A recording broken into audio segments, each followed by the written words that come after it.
Hello students! Today we are back on 1st of April 2020. Happy new month! It's Wednesday and we have a new objective for today. We are going to find out what happens if we multiply any number with 0 or 1. What will be the answer for that? Let's find out how can we calculate it if we are multiplying something with 0 first. Let's look at our first multiplication sentence, that is 1 multiplied by 0. 1 means that we have to create one group. We are creating one group with how many objects in it? 0. So it means there should be nothing in it, empty. So if the answer should be always the total things in one group. If you are having nothing in this group, what are you going to write over here? Yes, you will write 0 because you have nothing in this group. So whenever you are going to use 0 to multiply it with any number, the answer will always be 0. It doesn't matter if you are placing 0 in the second place or you are placing 0 at the first place.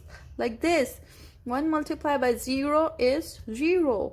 If we swap the places like 0 multiplied by 1, the answer will be still 0. Okay, now let's look at the other questions. We have 3 multiplied by 0. It is again 0. As I told you, any number multiplied by 0 will be 0. 5 multiplied by 0. Again, if we are creating 5 groups, 1, 2, 3, 4, 5, but nothing in all of them. All are empty. So how many total things will you have? Nothing. 0. Let's swap the place of 0. 0 multiplied by 7. Again 0. 0 multiplied by 8. Again 0. So it's that simple. When you are going to multiply 0 with any number, your answer will always be 0. We are going to study divide with 0. How we divide 0 with any number, or how we divide 0 into different groups.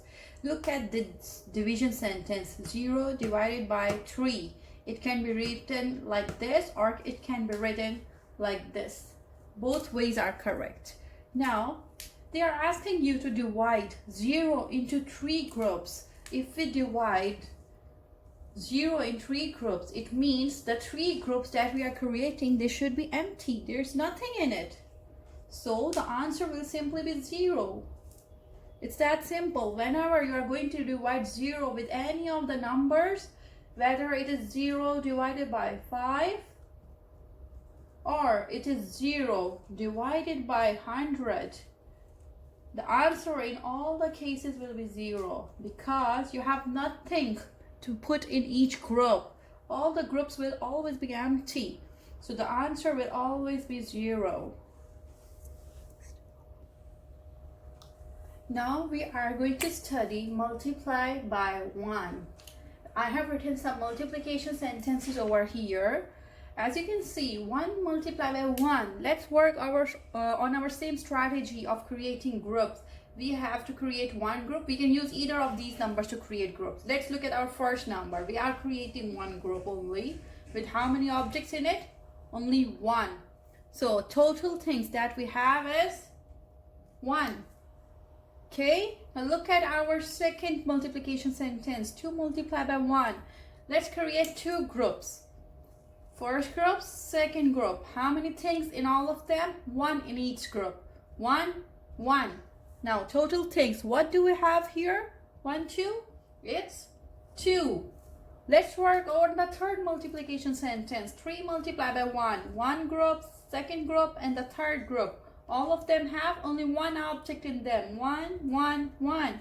How many plus 1 plus 1? What will it be? 1 plus 1 plus 1.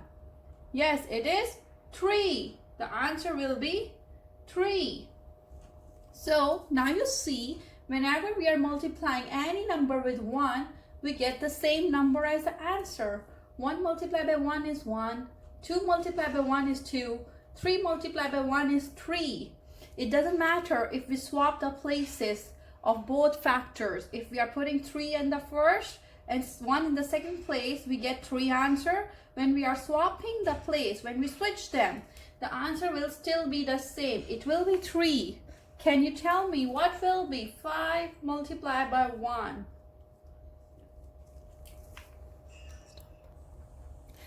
We will discuss now divide with 1.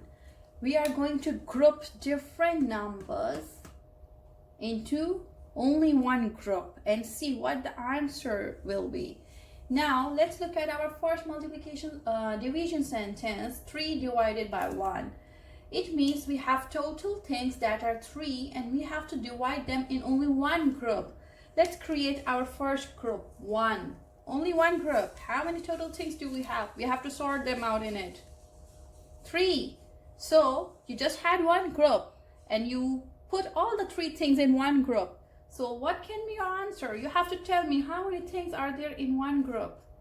Yes, it is 3.